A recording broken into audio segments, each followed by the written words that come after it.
Hofu bado imetanda katika eneo la mpakani mwa kaunti za Kajiado na Taita Taveta kufuatia mzozo wa ardhi uliozuka hapo jana na kupelekea nyumba zaidi ya 30 kuchoma moto. Sijawahi ona kitu kama hii katika maisha yangu.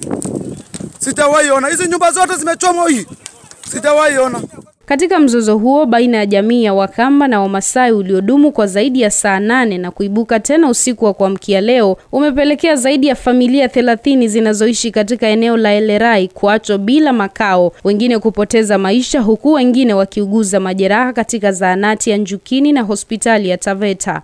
Na wakaja wakachoma nyumba yangu yote na wanataka kuniua mimi, na wakachoma ya jirani. Mimi nikatoroka, na hii ni boma ya jirani unaona hapa wamechoma. Na unakuta ya kwamba wamesema watahakikisha. Mimi nina title, nimekaa hapo kwa amani. Kwenye kanda za video zilizosambaa mtandaoni zimeonyesha nyumba zikiteketea moto, huku pikipiki zilizokuwa zimeegeshwa katika eneo hilo hazikusazwa pia. Wamechoma nyumba yetu hadi pikipiki. Serikali haiko. Wakazi wa eneo hilo sasa wanatoa wito kwa viongozi wa kaunti zote mbili pamoja na serikali ya kitaifa kuingilia kati na kutatua mzozo huo.